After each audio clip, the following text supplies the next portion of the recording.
Hello दोस्तों, हमारे channel में आपका स्वागत है। अधूरी मोहब्बत का खत। मैं और निशा एक दूसरे से बहुत प्यार करते थे। हमारा रिश्ता आज का नहीं था, पूरे 5 साल पुराना था।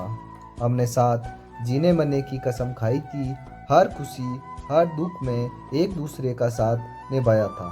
मुझे पूरा यकीन था कि एक दिन हमारी शादी ज़रूर होगी, लेकिन शायद किस्मत को कुछ और ही मंजूर था। एक दिन अचानक निशा का फ़ोन आया। उसकी आवाज़ बहुत उदास लग रही थी। राहुल, क्या तुम मुझसे आज शाम को मिल सकते हो? मैंने पूछा, क्या हुआ निशा, सब ठीक तो है? उसने कहा, बस एक बार मिल लो, फिर सब बता दूंगी। शाम होते ही मैं उसी पुराने पार्क में पहुंच गया जहां हम पहली बार मिले थे। निशा वहां पहले से बैठी थी। उसकी आंखें लाल थी, जैसे वह बहुत देर से रो रही हो। मैंने उसके पास बैठकर पूछा, अब बताओ क्या बात है? निशा ने कांपते हुए हाथों से अपने बैग से एक कार्ड निकाला और मेरी तरफ बढ़ा दिया। मैंने कार्ड खोला तो मेरे पैरों तले जमीन खिसक गई। वह उसकी शादी का कार्ड था। कुछ पल के लिए मेरी सांसें रुक गई। मैंने धीमी आवाज़ में पूछा, ये मजाक है ना? निशा रोते हुए बोली, काश ये मजाक होता राहुल, तो तुमने मना क्यों नहीं किया? तुमने अपने घर वालों को हमारे बारे में क्यों नहीं बताया? बताया था राहुल, बहुत समझाया था, लेकिन पापा नहीं माने। उन्होंने साफ कह दिया कि अगर मैंने उसकी बात नहीं मानी तो वो समाज में किसी को मुंह दिखाने लायक नहीं रहेंगे। मैं गुस्से में बोला, तो चलो मेरे साथ, हम कहीं दूर चले जाएंगे, शादी कर लेंगे। निशा ने तुरंत सिर हिला दिया, नहीं राहुल, मैं ऐसा नहीं कर सकती। क्यों नहीं कर सकती? क्या तुम मुझसे प्यार नहीं करती? निशा की आंखों से आंसू बहने लगे। अगर प्यार नहीं करती होती तो आज यहाँ नहीं आती, लेकिन मैं अपने प्यार के लिए अपने माँ बाप की इज्जत मिट्टी में नहीं मिला सकती। उसकी बात सुनकर मैं खामोश हो गया। कुछ देर तक हम दोनों बिना कुछ बोले बैठे रहे। शायद दोनों जानते थे कि अब हमारे रास्ते अलग होने वाले हैं। निशा ने मेरे हाथ पकड़कर कहा, एक वादा करोगे? मैंने पूछा, क्या?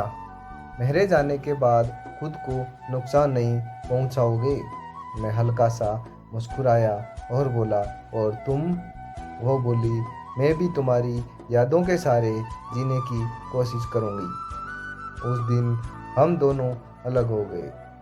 शादी वाले दिन मैं दूर खड़ा उसे दुल्हन के जोड़े में देख रहा था। वह बहुत सुंदर लग रही थी। शायद हर लड़की अपनी शादी के दिन सबसे ज़्यादा खूबसूरत लगती है। एक पल के लिए उसकी नज़र मुझ पे पड़ी। हम दोनों की आंखों में आंसू थे। वह कुछ कहना चाहती थी और मैं भी, लेकिन हजारों लोगों की भीड़ के बीच हम दोनों की खामोशी ही हमारी आखिरी बातचीत बन गई। कुछ ही देर बाद उसकी विदाई हो गई। जिस लड़की के साथ मैंने पूरी जिंदगी बिताने के सपने देखे थे, वह किसी और की जिंदगी का हिस्सा बन गई। समय बीतता गया, 1 साल गुजर गया। मैंने खुद को काम में व्यस्त कर लिया, लेकिन सच कहूँ तो मैं कभी निशा को भूल नहीं पाया। फिर एक दिन अचानक मेरे फ़ोन पर एक अनजान नंबर से कॉल आया। मैंने उठाया। दूसरी तरफ से आवाज़ आई, कैसे हो राहुल?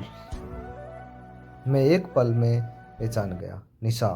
वह बोली, हाँ मैं निशा।